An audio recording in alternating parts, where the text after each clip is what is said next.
Let's get started for the day. So, so we're beginning what will probably be a long series of events of me not getting done everything I wanted to get done the class period before. So we're going to go back a little bit to some of the stuff we were talking about last time, and then start moving to the new material on reform today. We could say the Reformation, but also other senses of reform too. The Reformation is an example of reform, Taylor thinks, rather than being the only instance of it. So start moving away from this sort of like 1500s medieval conception of self and world that we've been developing. So tomorrow I should receive some update about when we're going to be allowed to resume some face-to-face instruction. What the current rumor running around is that what I'm going to be told tomorrow is that next week still remote, the following week back to hybrid stuff. We'll see if that's true. It's just a rumor. They don't tell me more than they tell you all, pretty much. But as soon as I hear an update, either a confirmation of that or any sort of change with that, I'll let you know. If we need to do one more week of this remote stuff, that's probably fine. It's not great, but I think it's going well enough. At least I hope you all think it's going well enough, given the constraints anyway. And then in preparation for switching back to face-to-face, if you haven't already done so, please do fill out that survey on Canvas that I opened up, just to give me a sense of who's planning on taking the course with a face-to-face component versus people who just want to remain entirely remote. Some degree of face-to-face is probably loosely preferable, but I know there's lots of not preferable things going on. There might be various reasons why you might want to remain entirely remotely, and that's fine. And the course is designed to sort of accommodate that. So just let me know if you don't fill out the survey. I'm going to assume that means that you're just planning on taking the hybrid, right? That you're just planning on coming in the once a week.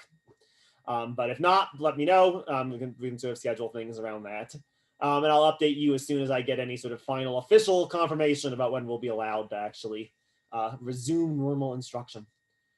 Yes, any questions about that or concerns, thoughts, comments, anything? All right. Then let's go back to what we were talking about on Tuesday. So we were talking about time, medieval conceptions of time, and of these two senses of temporality. This sense of what we would think of as just the normal sense or the only sense of time, this sort of secular sense of time, where time is just like one event happens, then another event happens, and another event happens. And the juxtaposition of that normal, quote unquote, secular sense of time with a higher understanding of time that people sort of thought of themselves as living in both of them. It's not like you have to choose between these or anything like that. This is just like both of these aspects are how people experience temporality in the Middle Ages. So last time we did a whole big complicated thing. We went through three different sort of relatively sophisticated philosophical accounts from Plato, Augustine, some stuff from Egyptian philosophy we talked about. What I want us to begin and pick up with today is just from how are people actually experiencing this? And then we can also use this as an opportunity for you all to ask some questions that maybe we didn't get to at the end of last class about those different theories, about the Platonism account, the Augustine account, and the time of origins kind of account. We have a quick chat question. Are we still in Forestry 217? As far as I know. as far as I know, when we do start meeting face-to-face, it will be in Forestry 217, yes. And again, if that changes, I will update you. I'll keep you all updated as I learn more. So I made a little diagram that I'm hoping will be helpful. We'll see if it actually is, but I'm hoping this diagram will be helpful.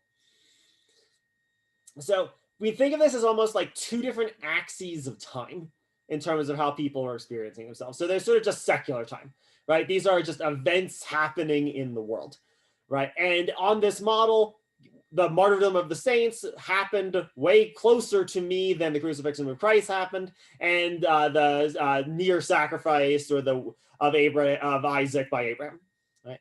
For these biblical tales, and that's what you'd expect, right? This is the one that happened last.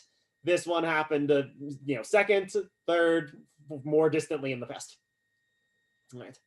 And people would have indeed experienced this, right? Like everyone know Christ died a long time ago, and Abraham and Isaac was a lot longer ago than even that. So everyone would have still broken down and conceptualized the world in that way. The sense in which, though, they would have also experienced some sense of higher time is how they would understand the juxtaposition of these very specific events. And this is just an example. You could pick out other examples of this too. But if you look at these very specific events, all of them are more than just random things that happen in the course of the world. All of them are part of God's plan for the world. And not only that, they're like a very specific part of God's plan for the world.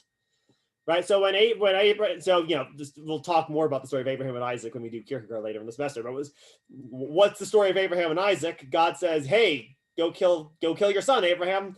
So Abraham takes his son up to the mountaintop, brings a knife down, and boom, an angel stops his hand, right? And says, no, you actually don't know human sacrifice. Human sacrifice is actually no, we don't want that. But in the course of this story, Abraham says something really important to Isaac. And people take this really importantly. Isaac asks, because Abraham basically lies to Isaac. He basically tells Isaac, yeah, we're going to go sacrifice a goat up on the mountaintop to God. And Isaac is like, great. Hey, Dad, where is the sacrifice? Where is the lamb? And Abraham responds, well, God will provide the lamb. So he's lying in one sense. But in another sense, right, what's another way you could interpret that? God supplying the lamb, God supplying the sacrifice, right? The way this is being very commonly read is that the crucifixion of Christ is the fulfillment of what Abraham actually promised to Isaac and what God, through all of this, sort of promised to both of them. Why no human sacrificing? Because of Christ's sacrifice. So while those two moments in time are separated, by a gap of time, they're also both connected to the same sort of like plan within God's eternity. Right? It's all the same thing. One follows the other without this gap of time in God to God. And then the martyrdom of the saints, something that happened far later, that too is just a repetition of the same sort of structure of sacrifice as is when I sacrifice some worldly advantage for my love of God. All right. So say if I don't work on one day when I could work because I go to church, because I'm supposed to go to church for God. All right. And so I give up some money for that. Right. I mean, that's a really small little thing. It's not on the same level of the sacrifice of the saints. And yet, in a sense, it is, right? In a sense, it's just a repetition of the same structure. It's a part of the same divine plan. And so all of those moments are sort of like equidistant from one another in this higher eternity, in this eternity of God's plan. Right? So they're both separated by time in the normal sense we would think of, but they're also seen as sort of occupying almost the same higher moment of time from the standpoint of God, and me as living in and part of that standpoint of God. I was hoping that diagram would help a little bit. So why don't I pause for a second? What questions do you all have? What thoughts, comments do you all have about the stuff we were talking about last time? I'm hoping that maybe helped clarify some things to some extent, but my guess is you all still have things that you want to ask or that you're wondering about. Magnus, go ahead. You can start us off. So I guess I don't know if this is too abstract for what Taylor tries to discuss here, but what is it about each of these like events that like actually like connects with this higher time? Is it like just the idea of it, or what has gone on, or like the actual literal empirical thing? So they're not going to draw the distinction that we would want to draw between like the meaning and the literal empirical thing in a certain sense. But like, I know where you're pointing at it. Like it's more what we would call the meaning of the event, but they would just think of it as literally like they were all moments of God's one singular plan. Okay. I guess I would be curious, like, so at least there's some like Christian denominations that would say like the Abraham Isaac story is just sort of like a myth that describes some sort of like greater real truth or something. if you're gonna take that position, does it still connect like to this higher time idea if it didn't literally happen? Then no, yeah. If you give that sort of reading to it, then no, actually, yeah. I mean, and Okay. there are people, even some of the early church fathers seem to be reading some of these stories as not real, more like stories designed to illustrate something. Now, I think pretty much everyone would say that the Abraham and Isaac story, that happened to some extent. So I think most denominations would say that happens to some extent. And certainly in the Middle Ages, that was the official Catholic teaching. So certainly everyone in the Middle Ages would have said, yeah, that was a thing that happened. And they would sort of be confused if you meant like, well, did it happen literally or did it happen metaphorically? Like, they sort of wouldn't understand the question, actually. Like it's actually a super weird question from a certain standpoint, not from our standpoint. From their standpoint, it would be super weird. Because when we talk about the sort of like symbolic or metaphoric meaning of it, that's just as much a part of the real event as far as they're concerned. And that's what makes the connections. That's what causes everything to sort of point up. The meaning is not something that's added on to the event. The meaning is the event as it literally happened. And what makes that be the case is this plan of God thing, right? Like that's why the meaning is a feature of all the events, because all the events are part of the same one plan of God. With respect to the salvation of human beings or something like that, or the role of loving God and sacrificing the world for God in life of human beings. So it presupposes some sort of literalism in how you're treating these events. Literalism in the sense that they had to be things that you think happened in time. Yeah. Okay. Maybe just to that minimal extent. Like you don't have to believe that like the earth is 5,000 years old or something like that. But yeah, you do have to think that these were indeed events that happened in secular time. Okay. Maybe putting it that way. They are indeed things that we could in principle say how long ago they happened. Gotcha. Good. Any others? Anything else?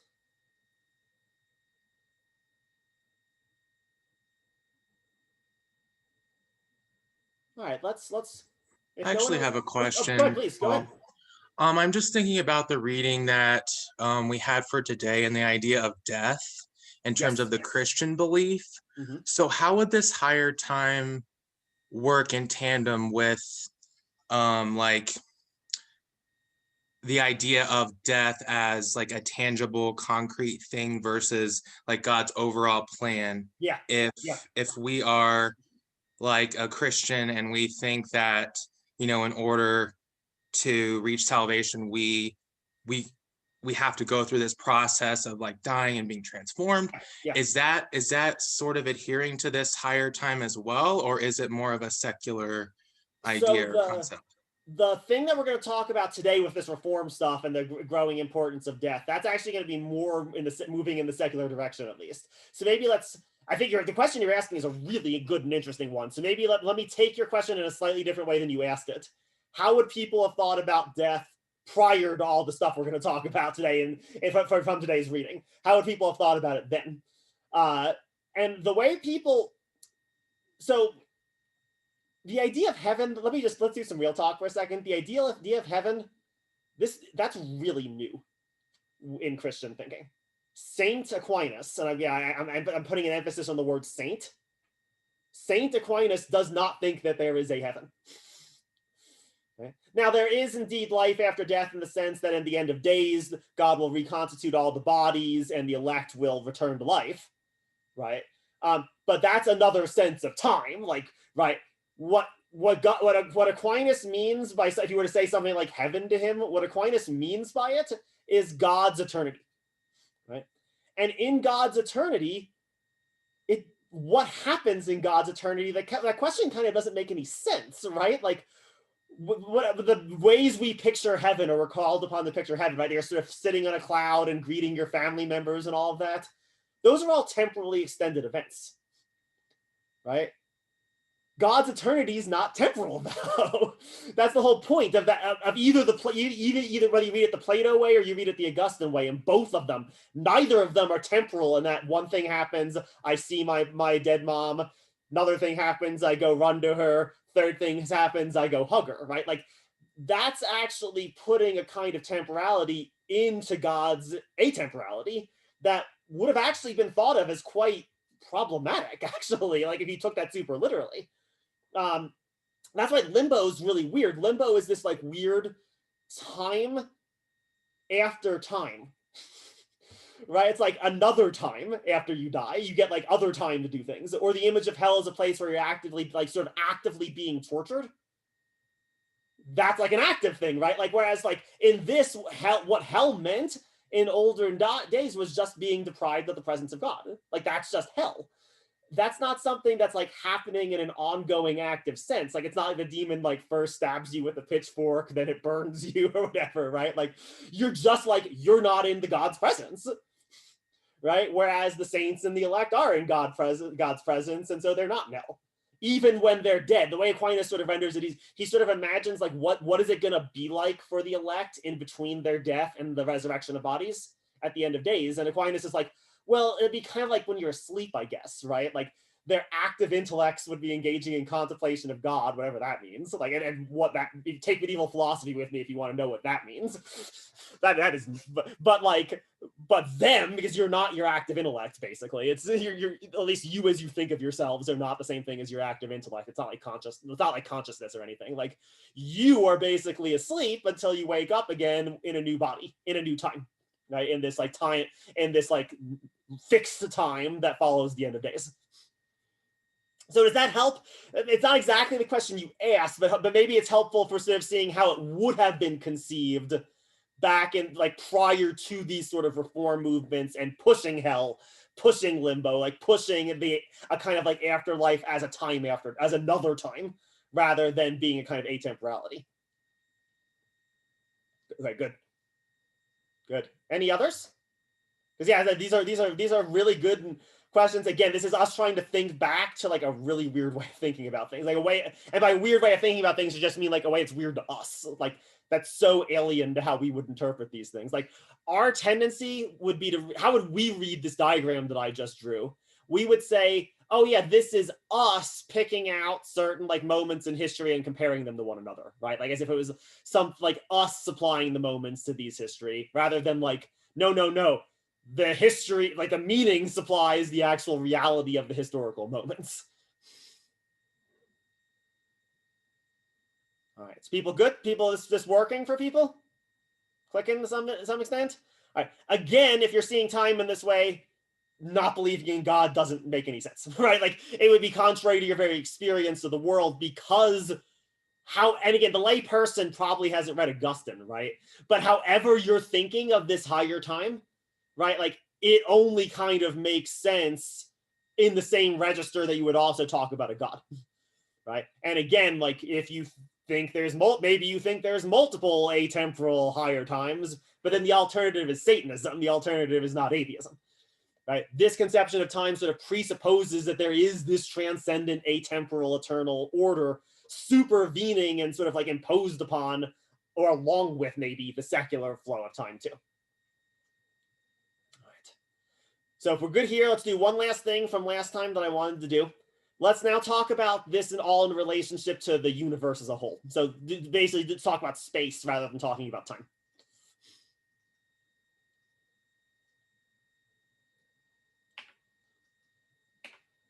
All right, so let's talk about how the universe, or the cosmos, would have been conceptualized.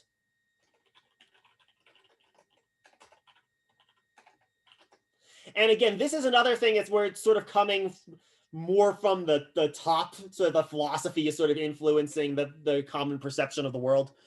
The actual sort of scientific theories, basically we're going to talk about medieval science right now. That's actually, we're going to talk a little bit about medieval science, right? So the average person is not doing medieval science. They didn't read Ptolemy. They certainly didn't, aren't keeping up with the new impetus physics or whatever, right? Like, but it's still like, that trickles down, just like we all don't probably study modern astrophysics, but it trickles down to how we conceptualize our universe. So the same thing, there's both sort of like the academic theory and also the trickle-down effect of that theory sort of like shaping the common person, how they sort of see things, even if they don't know the actual theories. So the cosmos, let's describe its properties. The cosmos is finite, first of all. And indeed, they thought that there's a measurement. Like, it's not just like finite in principle. There's an actual measurement as to its size.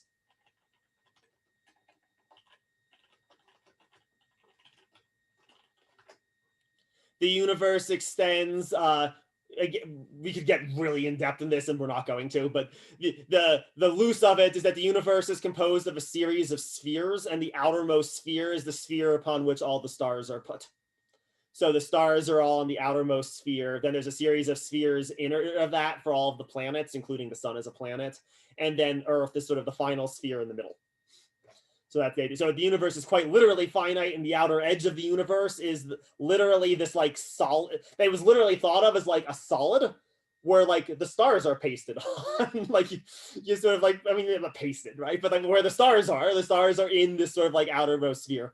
And the logic of this is the stars don't seem to move in the same way that the planets do. The stars rotate, but they don't seem to change their position relative to one another, whereas the planets do. So the stars all seem to be on one sphere that rotates. The planets are then on their individual spheres rotating at individual rates. And unless you have really good telescopes like Galileo does, you would have no reason not to think that's the case. But to the naked eye, that actually fits the data perfectly well. That's a perfectly fine account of what's going on to the data you can gather to the naked eye. Okay, so it's a finite universe. The reason why that's important and relevant is because finitude has to do with this idea of sort of like measuring and placing things in medieval thought. The universe is well organized, right? And if there's a thought that if it was infinite, the word for infinite in Greek and Latin doesn't actually mean numbers that keep going forever and ever and ever. It means things that don't have proper boundaries. So like a peros is the Greek word for limit, and it's literally like the fence you would put around your property is your peros. If your property was aperon, infinite, unlimited, it would mean it didn't have any boundaries. You didn't have a clearly defined property anymore, right? So the finitude of the universe is actually super important. It means that it's possible for it to be like clearly defined, clearly delineated, well ordered. And that's how it was conceived to be. The universe is a well-ordered whole.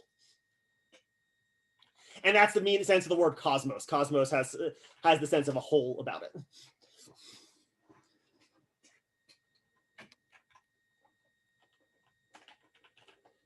And what it means to say that it's well ordered is that everything has its appropriate place.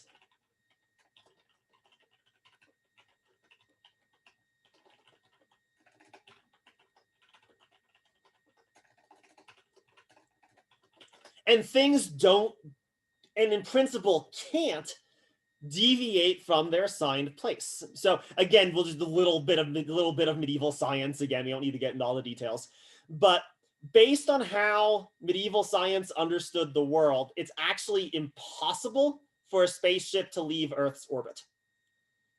Right? Why? Why would that be actually literally impossible? Not just really hard or something, but actually inconceivable. Well, everything has a place. And this is particularly true of the elements. All of the elements have a place where they belong. So there are actually 5 elements, not 4 like you were told. Aether is the 5th one. Aether is the element composed basically above the orbit of the Earth. It's the indestructible element. It's unchangeable, immutable, and it's why the stars don't seem to change, why the planets don't seem to change, why the moon doesn't seem to change. It's perfect. It's a perfect element, the one that can't be disrupted in any way. Below that is fire. Below that is air. Below that is earth. Below that is water, and water is, or sorry, I said it backwards. Water, then earth. Earth is at the center. Earth is at the bottom. And what's the logic of this? Well, you put some earth and water, what is it going to do? Go down, right? You light a fire, what's the fire going to do? Rise through the air, right? So its natural place, fire has a natural place, and its natural place is above air, but below aether. Air has a natural place between water and fire. Water has a natural place between earth and air. Earth has a natural place at the center. And so what we would call gravity, they would call things moving to their natural places. Why do earthy bodies fall? They fall because they're moving to its natural place, the center. Right? And in principle, if our planet was actually stable and static, everything would just be in its natural place. Now our planet's all jumbled and disrupted and crazy, and so the elements are always mixed up. But in principle, fire can never go higher than its natural place. It will go to its natural place and then rest there. So therefore, fire will never leave the boundary of the Earth's atmosphere, because aether is what goes above Earth's atmosphere, and fire would be your rocket ship, right? The propellant of your rocket ship would be fire. So that will go to its natural place and then just stop there. Okay, why does this matter? Why is any of this significant besides just being like goofy, outdated science? Well, the significance of all of this is that the universe is thought, or not the universe, the cosmos is thought of as containing places.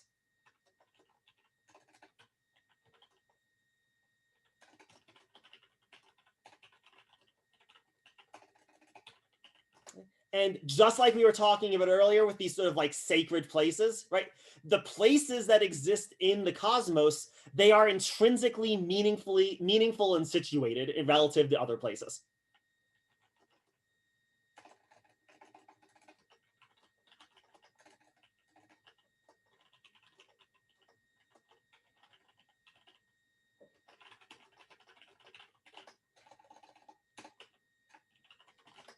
If you want to put it slightly differently, this might maybe help if you think about this as against Newtonian mechanics. In Newton, it does not matter where in space I put this thing, the law of universal gravitation will still operate on it the same way. Right? Now, it matters what masses are around it, maybe, right? But that has nothing to do with its position in space. If I took those same masses and took this and moved it to a different spatial position, it's going to work the exact same way. The place where something is located on this model is really significant. If this is really low to the ground, it's just going to stay there because it's made of earth. Right? It's metal, so it's made of earth. If it's really high in the air, it's going to fall down to try to get back to its place. Okay, all that's really sophisticated science and all that. What does that matter in terms of actual human life? Well, things have places. You have a place where you belong in medieval society, right? The church isn't just any old place. You can't just do any old thing there. That's a place where certain things happen, and you shouldn't do other things there, or the universe is going to get out of order, just as if you try to force fire down onto the earth, and what happens? It burns you. Right? It doesn't want that. Similarly, try to do the wrong thing in a church and you're going to get burned, right? There are places where events should take place. You've seen this already as an idea of enchantment, right? Like, and indeed, you sort of need something like the cosmos to have an enchanted universe, at least it really helps anyway, right? Because like now we have sites of meaning as features of space itself. On this model too, let's add the last feature of this cosmos. Because the cosmos is a well-ordered whole, what is the cosmos? The cosmos is a reflection of God.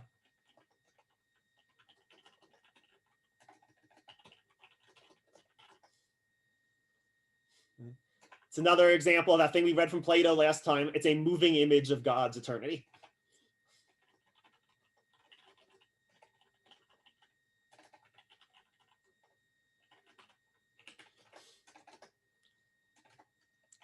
And so Aquinas says that every animal that can exist exists. Right? Why? Well, because the universe is a reflection of the mind of God, and every animal that can exist is in the mind of God. And so therefore, every animal that can exist does exist, right? It's in the world. Now, this is not indeed incompatible with anything. Like animals could still go extinct or whatever, right? So that's not a problem because they just had to exist at some point. It's not just at a moment in time, the whole spatial extension of it is a reflection of God too. Aquinas wouldn't think of it that way, but you could read what he's saying as compatible with that, right? But the important thing is that the universe is reflecting God. How do we know God? We know God by doing natural science. Natural science was a branch of theology, right? Because when you learn the causal ways that God has organized the world, you learn of God, right? The universe speaks of God. It speaks of God's nature. It speaks of the organization that God sort of like wants things to have. And so in like Dionysius the Areopagite, who I've mentioned a couple times and who we'll read at some point later in the semester, he goes really far with this. Like, so he talks about the structure of God. He talks about, and the structure of God is basically like three different trinities. Basically, so he's doing some stuff with late Neoplatonic numerology too. So like, but it's like these like three repeating trinities. That's also the structure of the natural world. That's also the structure of the angelic hierarchies, so how the angels are organized, and it's how the ecclesiastical hierarchies or the hierarchies within the church should be organized too. Right? Like everything is just a reflection of the Trinitarian structure of God. Right? From the level of natural science to the level of politics to the level of everything else, anything else you wanted to talk about, everything is just a reflection of God's Trinitarian structure. I mean, this is coming from the Platonism stuff. This is basically the Neoplatonic understanding of what the world is. Again, on this model, not believing in God therefore doesn't, like, literally just doesn't make any sense.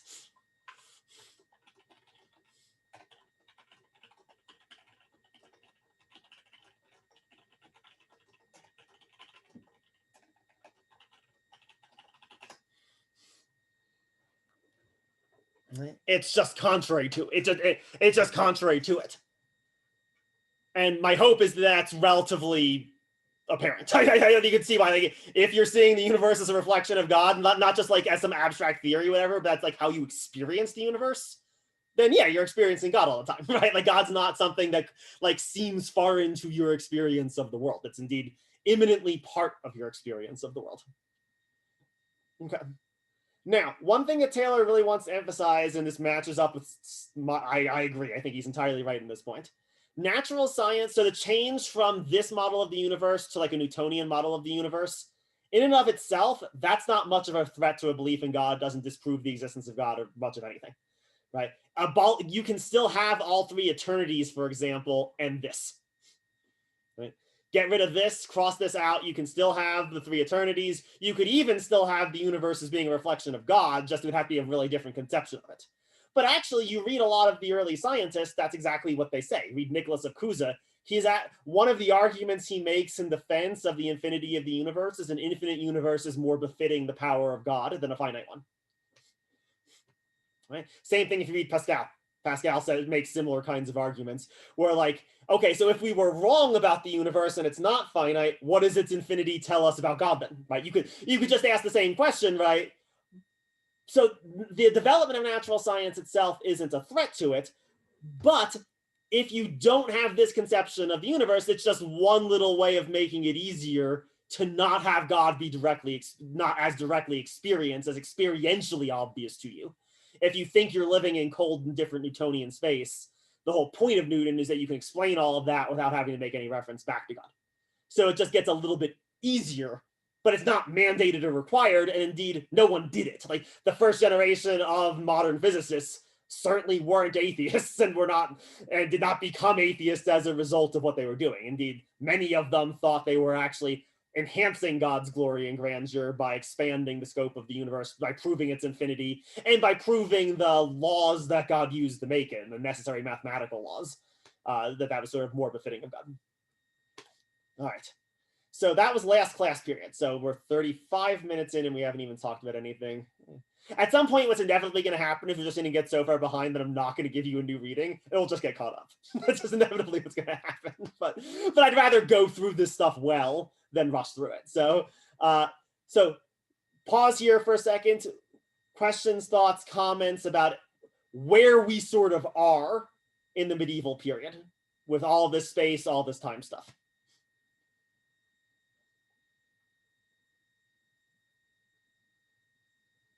Good.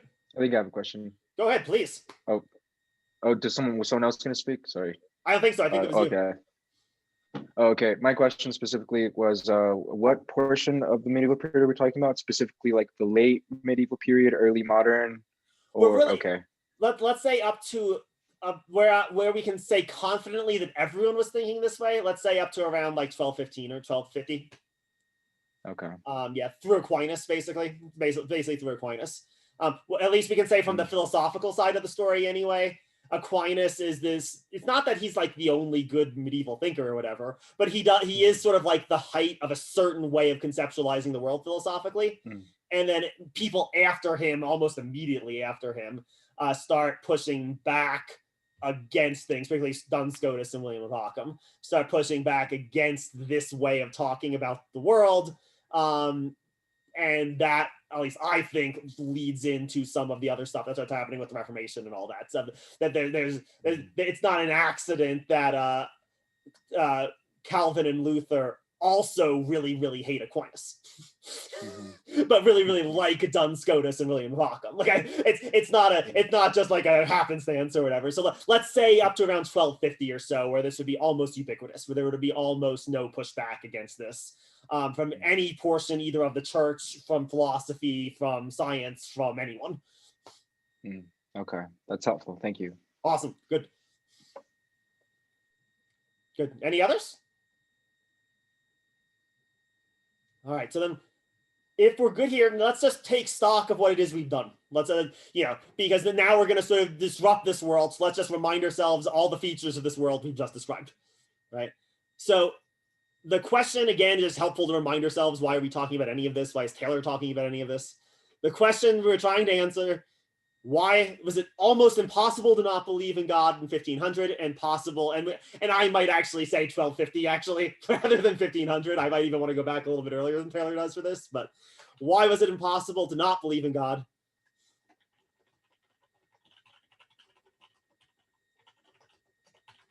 In 1500, we'll just use his date, even though I think there are some forces by 1500 that are already starting to shift things a little bit. But all right, so this is our question, and his answer is we're going to define certain features of the Middle Ages, and particularly what he's calling these conditions of experience or conditions of belief. Not even things that necessarily people have like theories about, but are almost just like the ways in which they experience the world. And so we talked about the idea of enchantment. That the meaning power of the universe are features of the universe, objects, places, not just of minds.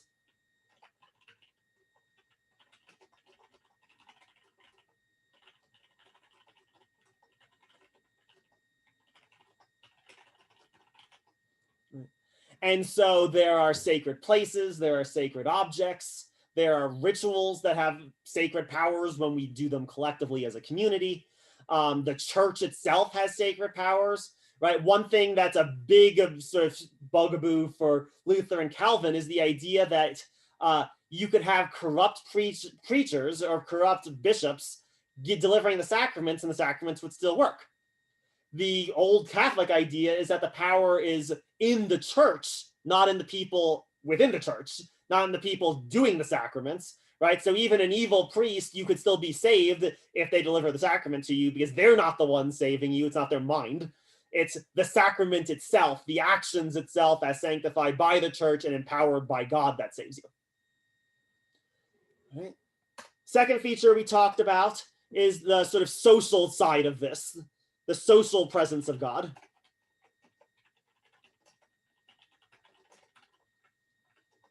Right? God is sort of the power that underlies and gives sort of strength and sustenance to all of the sort of like ritualized features of the world that we engage in collectively to sort of like save ourselves from the dark powers, the dark meanings, and to promote and build within ourselves the good meanings.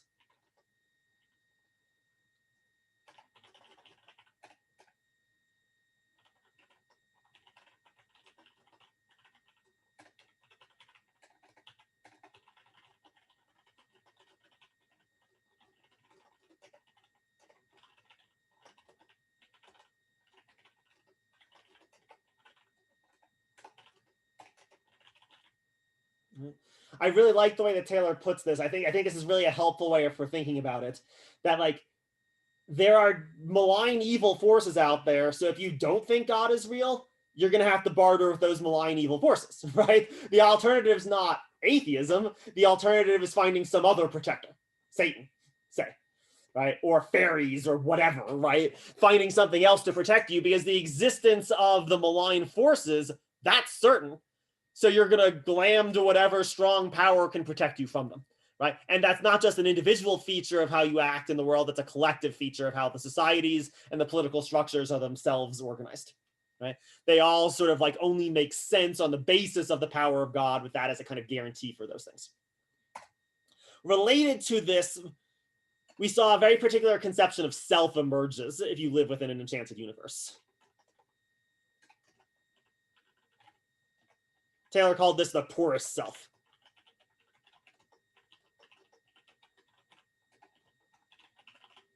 The way you would conceptualize yourself as being open to the meaning powers present within the world, present within the universe.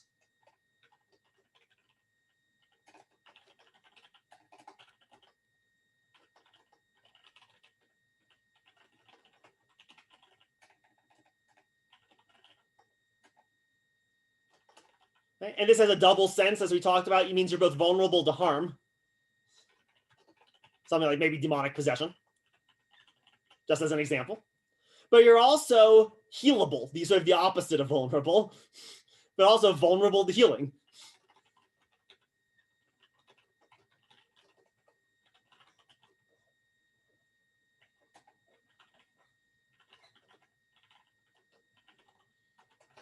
And we mean healing here both in sort of like a combo moral and health sense. Both my soul is healable, but also my body is healable, and kind of in the same way. Like they're healable from the same thing. It's the same, right? The same act going to maybe say touching the relic of a saint of medicine, right? That will both make me a better person, but and also heal the disease that's wasting away my body. So I'm vulnerable to, in both the double sense of vulnerable to harm, but also vulnerable to salvation, to healing, right? I'm open to my world, to my universe. And the last thing we talked about is this sort of like conception of the universe as a reflection of God's eternity.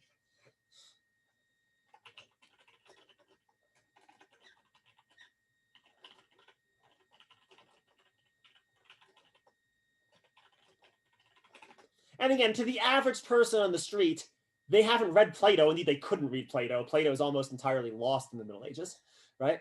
But nevertheless, they have some sense that like when they do good, they're part of God's plan and they're part of God's eternity in that regard. And so they're living their sort of normal lives, but there are these moments when they step outside of them, right? Where they can sort of leave the sort of linear flow of time, enter the higher time. And not just through good deeds, but also maybe through a festival day or a holy day, right?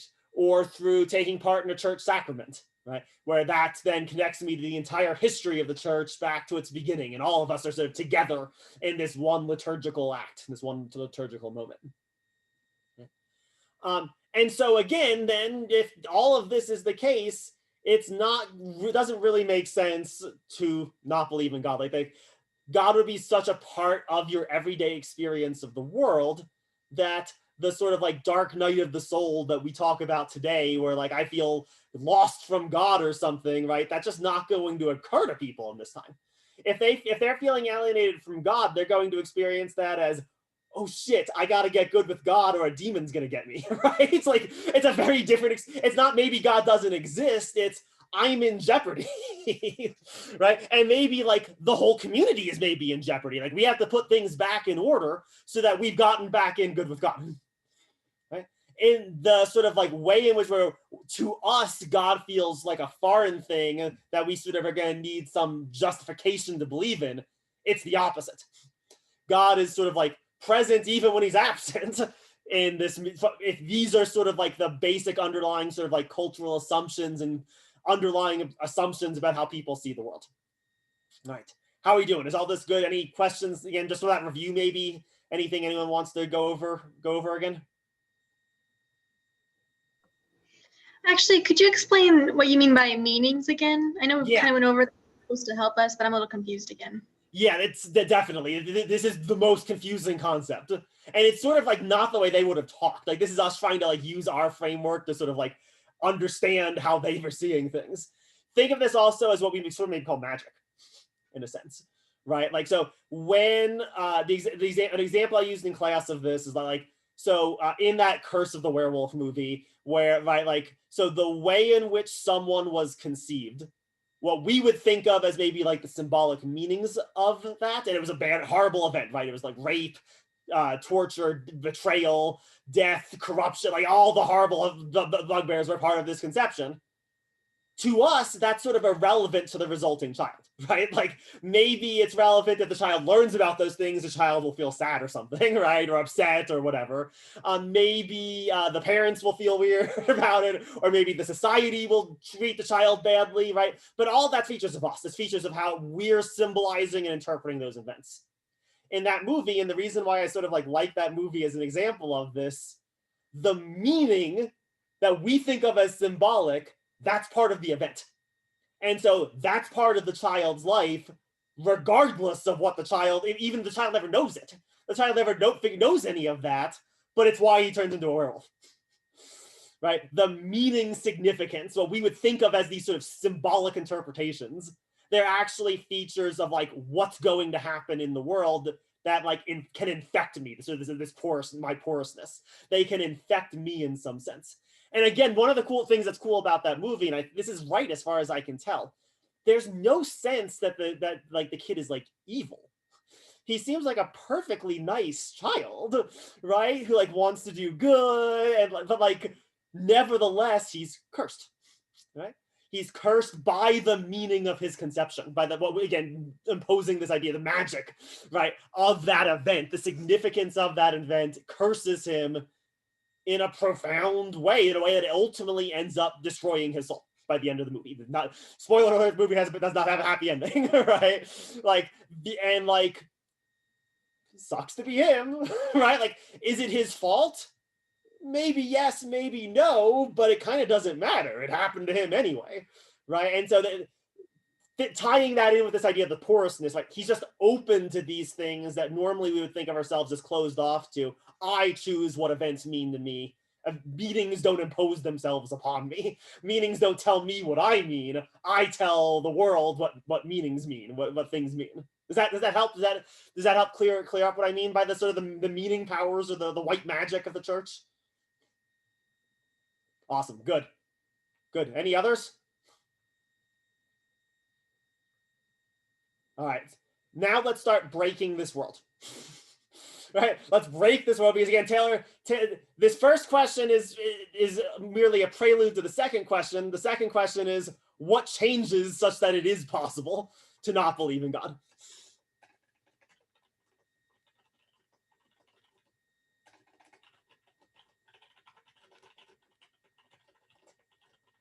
In 2000. And really, when maybe 1800, when it sort of first starts to become possible for some of the elites, some of the intellectual elites. All right, so we need to break, obviously this medieval world must break in some sense, right? And the big thrust of it is going to be disenchantment. So that's the term that sort of gets used for this. But Taylor wants to say that this isn't merely a negative thing. It's not that we're just gonna like change our natural science and we're gonna like no longer think that spirits exist, poof, atheism. Not so simple of a story, he thinks. He thinks that something new is going to have to be created. And what's really going to need to be created is a different sense of self. So the big thing that's actually going to change on Taylor's view, like things are going to change with enchantment, the social systems, the cosmos, all that, and that's fine. But the ramifications of all that is going to be a new sense of self. A new self-image is going to emerge, what he refers to as this buffered self. And it's this buffered self that's going to start making atheism seem possible. And there's going to be a lot of steps. There's going to be, basically, we're going to have to go through deism first before atheism really becomes possible. So people know deism is this view from like sort of late enlightenment, where like God gets viewed kind of like a clockmaker, like sort of the clockmaker God who sets the universe in motion and then just kind of sits back and watches. Not atheism, but on the way, you might say, though again, people wouldn't have thought that. But it's on the way in the sense that it's making ever more this buffer, like a kind of like buffering of the self possible, such that you can at some point conceive of actually just doing without God entirely. That's where we're going to start this story. And again, now we have 25 minutes for today's reading, but that's okay. Again, that's okay. That's inevitable. We're gonna fall behind. Where this begins is reform. And so that's what we'll start talking about today. We'll probably do more with the next class period too, I'm guessing. But that's actually fine, because next class period, we're going to talk about the idea of civilization, and the idea of reform and civilization go together really closely. They're actually really closely, intimately connected concepts. Not the same thing, but they happen at basically the same time and for very similar reasons. So we'll be able to put them together, juxtapose them a little bit. Does anyone, so we're doing like, we're at like 15, 17 right now. Would it be helpful for anyone for me to do a little historical account of the Protestant Reformation? I don't want to like, and it won't be much, like it's gonna be like super precursory, but like, if it would be helpful for people, yeah, okay, so if people saying it'd be helpful, let's just do a small little one just to make sure we all know the broad brushstrokes of the history here. So, what we think of now as Catholicism, and what we would call now Catholicism, up until 1517, just was Christianity, at least in the West. Now there's the Eastern Orthodox Church, but there's basically a schism between those two. Those two churches haven't talked to one another for quite some long time, and that made all the worse during the Fourth Crusade, when the Crusaders decided it would be a lot of work to get to Jerusalem, so why don't they just sack Constantinople instead, which is the seat of the Holy Roman Empire. So that sort of finalized the schism, but the schism goes back to the 500s. The schism has been in place for years. So in Western Europe, Christian just means now what we would call Catholic. And so the central, you want to put it this way, the central tenet of Catholicism, at least for our purpose in this, is this sort of like institutionalized power of the church itself, that the church does something. It's not about individuals. It's not about individual salvation. It's not about you reading the Bible. It's about the church doing what the church does, and all of us getting saved by being part of what the church does. Okay? And one way this frequently gets put is the sort of absolute authority of the Pope, right? That the Pope has this kind of absolute authority over certain parts of Christian practice, at least. It's not everything that the Pope says that's supposed to be coming directly from God, but there are a few things that the Pope that are supposed to have been, that the Pope has infallible authority to speak on. Actually, interestingly, when a very particular ritual is done. There's actually a very specific ritual. When the Pope does this ritual and proclaims something, it's got sort of God's stamp on it. Okay. The Protestant Reformation is a move against Catholicism. It's explicitly a negative movement. It's anti-Catholic. It emerges. There's two big figures that we're going to talk about. The first is Martin Luther. The second is John Calvin. Luther is more moderate, you could say, or close. I mean, it's weird to say that Luther is closer to the Catholicism, because he's not. He's pretty far away at least, but he's not quite as far away as Calvin is. Calvin is the more radical of the two. Puritans are Calvinists. So if you probably have heard talk of American Puritans, they were Calvinists. There was a Calvinist sect in England, and it was a radical sect. Like basically, the Calvinists were driven out of otherwise Protestant England because they were too much. They were too much for mainstream English Protestantism with some things. So the Calvinists are radicals. I'm going to use Luther in some ways is more important. Calvin in other ways is more important. Calvin's the more extreme, so he makes the story a little bit neater just to see some of the movements. Calvin. The two things he's most well known for, and these doctrines strike all of us now as almost obscene, but like he really means them, and they're really significant. The first is what's called double predetermination, which is the doctrine that God determines who will be saved and who will be damned on the basis of literally nothing you do. So there is nothing you can do to merit God's salvation or damnation of you. He's going to save you if he wants to save you, and he's going to damn you and if he wants to damn you. Indeed, one of the interesting ramifications of this is that grace is irresistible. If God wants you to have grace, there is nothing you can do to go to hell. you cannot hell yourself, right? If he wants you to be saved. And conversely, if he wants you to be damned, sucks to be you. There's nothing you can do about that either. I have a And question. even this strikes the Lutherans as obscene. Like this strikes the Lutherans as an obscenity to say. Even though Luther sort of seems to say the same thing, but like he doesn't. He says that like if God wants you to be saved, you'll be saved. And the Bible doesn't say anything about the damnation part, so we're not going to talk about that. so it sort of sounds similar, but he doesn't say it the way that Calvin says it, and the way Calvin says it, it's rough. Modern people hate it. Miguel, go ahead. Did you have something you were gonna say? Hey, go ahead. I just wanted to ask, like, super quickly, like, there was, because I don't know much about Calvinists, but like, there was no rhyme or reason in like that idea of predetermination of like God doesn't choose certain people for a certain reason. It was just it's it or not, flip of a coin, basically.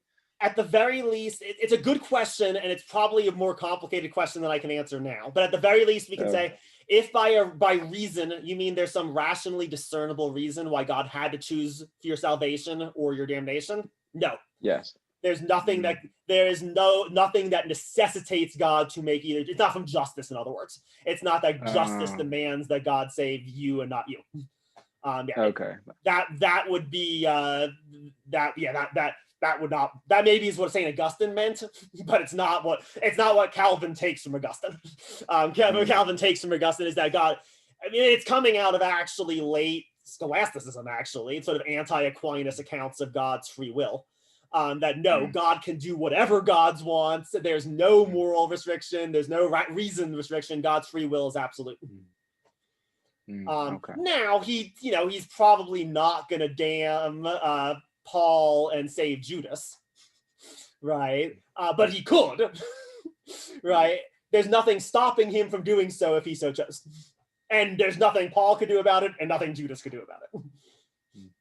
Does that help? That's helpful. Yeah, a lot. Thank you. Good. Absolutely. So that's the first thing. And then the second thing that Calvin is sort of most known for is, and it's closely related to this, is that salvation does not come through works. Luther does say this. Luther also says this. And so that it goes along with there's nothing you can do to merit God's grace. It's a free gift. So that's the way the Lutherans talk about it. It's sort of this free gift that there's nothing you can do to merit. And so you can't do anything to make it happen, but the sign of it is your faith in God. Right? That's the mark that you have received this grace is your faith. Right? So you can't like make yourself have faith. That's sort of like a distortion of the view too, because then that would just become another action. Right? That would just be another deed or whatever the whole point of this is it's not under your control. Right? So it's not that, but the marker that you are elect is that you have overwhelming faith in Christ. Right? And so the way this gets put is that salvation comes through faith, not through deeds, not through works. And it's supposed to be contrasting from the Catholic sense that no, salvation comes through doing these various kinds of ritual practices, right? Through the sacraments, it comes through the activity of the church, it comes through, we'll talk about plenary indulgences, things like through charitable works. Now, if you have faith in God, Luther says, of course, you will do charitable works, but those charitable works don't merit you being saved by God or don't merit you having faith in God. The faith is the thing that actually matters. And the definitive feature, it's in Lutheranism, but it's really in Calvinism, is that the elect know that they're elect. That's one of the things that it means to be elect is that you know you're saved. Right? So it's a very weird situation that sort of emerges where the official Calvinist teaching is that like basically 99% of the human race is damned. 1% is not, but you can be sure that you're in that 1%. And actually, if you're not sure that you're in that 1%, it means you're in the 99%. Which is super weird, actually, right? Like, just you think about that cognitively, that's going to lead to some really weird cognitive stuff, and that's one of the things that Taylor wants to talk near the end of today's reading in particular. Taylor's going to say, like, that actually leads to, like, some really weird cognitive moves that you're going to do to make sense of that seeming contradiction. What's ultimately going to seem to get lost is that what Taylor thinks, at least, the inevitable result of this is the confidence in your own rectitude is going to be far more certain than you remembering that it's God that's the reason for that. That's sort of the way the at least historically anyway that that cognitive dissonance seems to get resolved. You have a whole, I mean, people still pay lip service, right, to be like, yes, yes, yes, and it's not my power, but they're acting as if it's them, it's their power. And so the Catholic Church doesn't respond particularly well to any of this. And Taylor's a Catholic, so he feels very comfortable with this critiquing. The Catholic Church really reacts badly to all of this and basically makes the split even worse and more extreme than it otherwise would have been. It leads to a series of religious wars that's quickly stop being religious wars, but they did start as religious wars at least, mainly centered in Germany, where the German princes, if they were Catholic, they would have to be subordinate to the Holy Roman Empire, which, if any of you know the history, the joke about the Holy Roman Empire, right, is that it's neither holy nor Roman nor an empire, but it's basically the Emperor of Austria. It's just the Holy Roman Emperor. But like, if you're a Catholic prince, you have to be subordinate to the Holy Roman Emperor. If you're a Protestant one, you don't. So this leads to basically a whole bunch of German princes go Lutheran. And so it leads to a series of religious wars. Eventually, the religious side just breaks down and basically just becomes a war between France and Spain, both Catholic countries, over who's going to actually control Europe. But the end result of this war, part of the peace that gets eventually signed, is the First Edict of Tolerance, where basically Protestants and Catholics agree to stop trying to kill each other. And that sort of like puts us to like recognizable, getting in the direction at least of recognizable modernity when that happens. It's still the case that you don't have tolerance within countries right away. That takes longer, but at least amongst countries, they're going to let every other country do whatever they want to do. So we don't have another repeat of the 30 Years. The 30 Years War is basically World War Zero in terms of the scope of it. It literally lasts 30 years actually, and it like killed like millions of people die as a result of it. So it's a really bad sort of traumatic thing that happens. It ends in like 1630 or so. I'm not getting that date's not exactly right, but it's something like right around 1630 that the 30 Years War ends. So that's a very abrupt summary of the Protestant Reformation. Almost all of the things that we think of as Christian sects now are Protestant sects, or some variant of a Protestant sect. Now they're Calvinism. There are Calvinists, like from what I can tell, some of the Baptist sects still keep a lot of the elements of Calvinist theology within them. But like, there's an enormous diversity, enormous number of kinds of Protestant sects. That's one of its features, right? If you don't have a central authority saying what orthodoxy is, you're going to end up with a whole bunch of different things. But they all sort of come from this sort of root of Luther and Calvin as the two.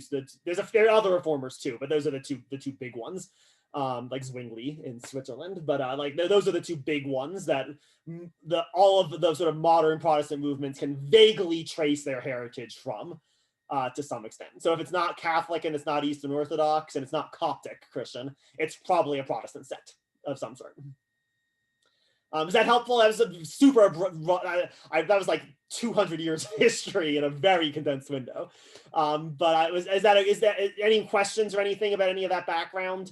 Because it will be helpful to keep it in mind as we're going through what Taylor is talking about. Good. All right. So now let's start talking reform. We're actually going to go back a little bit before anything that I just talked about. Because reform, as Taylor was defining it, the Reformation is an example of a reform movement. It's not the reform movement itself. As Taylor defines it, reform has sort of a double aspect, one a negative one and one a positive one. So the negative one, first, reform is dissatisfaction with what Taylor calls the two speeds of religious life, or maybe of being Christian, if you want to not beg the question of the class.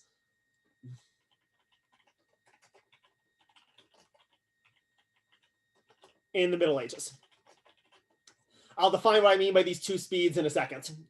Think here, being a monk and not being a monk, basically. That it's more complicated than that, but that's the rough and quick of it for what we mean by these two speeds. And the positive side of it, so you use a plus mark. What's the positive side of reform? Reshaping society so that everyone is more moral, holy, virtuous, or whatever, however you want to precisely put it.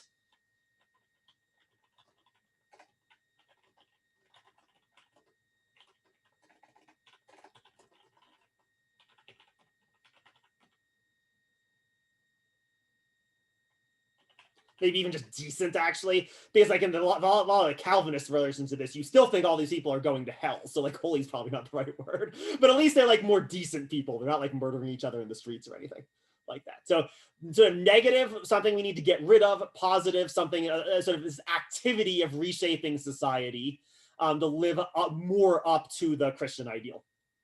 Okay, so let's start with the two speeds first. And this is another thing that I think is actually really hard for us to wrap our minds around now. So my guess is, and you don't raise your hands or anything like that. It's not necessary. But like my guess is, a good percentage of you here right now consider yourselves very deeply religious. Right? I'm also guessing that almost none of you consider taking a vow of chastity. And I don't just mean until you got married, right? That's one. I mean a vow of chastity in the sense of I am never going to have sex or get married to anyone ever. And I'm even more sure of this one actually than I am of the last one. I'm even more sure none of you have taken a vow of poverty.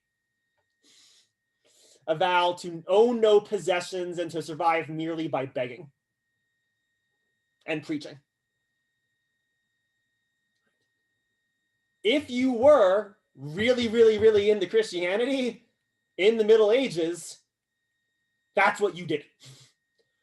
You took a vow of some sort, right? A vow, and what the various kinds of vows, chastity, poverty. This is where like the flagellates emerge. So this is a really extremist version of this. The flagellates are frowned upon pretty much immediately, but where like the flagellates were people who like basically just wounded themselves, like took vows basically like inflicting pain upon themselves to get closer to Christ on the cross.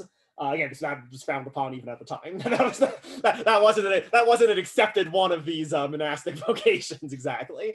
But like where you remove yourself from the normal world to get closer to that higher sense of time. So think of it, literally, you leave the secular world, you leave the world where like one thing happens and then you get married and then you have kids and then you have work, and you leave that world behind as much as you possibly can in order to be as close as possible to God, right? To get rid of all the distractions of the world.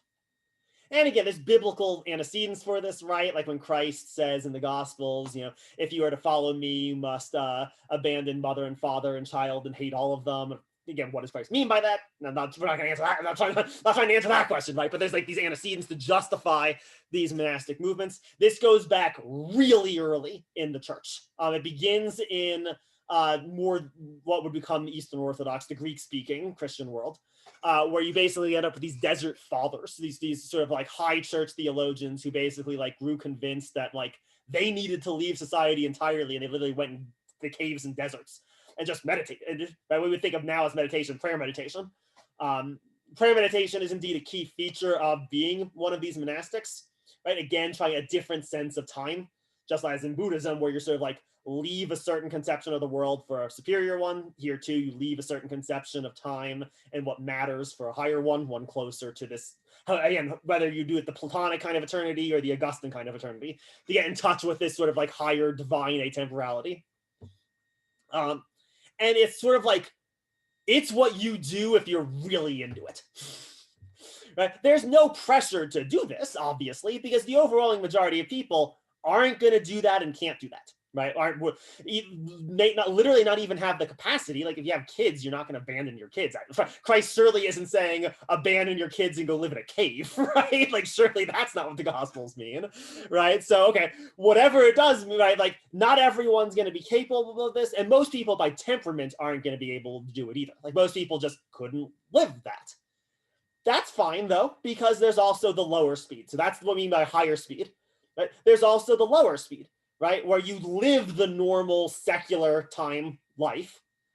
And then through the activity and taking part in the life of the church, you're saved in that way, right? So you're not the best person in the world. Maybe you only go to confession once a year. Maybe you do, but you do the sacraments. You get baptized. You go to church when you're sort of supposed to. You try to avoid the venial, at least maybe you definitely avoid the mortal sins, but you try to avoid the menial sins, even if you fall a little bit short, And through living in the life of the church, again, think of this in terms of this enchantment stuff we were talking about, right? Like the meaning of living in the church confines, that sort of enters you and elevates you to a higher thing than you could actually attain by yourself. You yourself probably couldn't live the monastic life, but you sort of like get the advantages of it.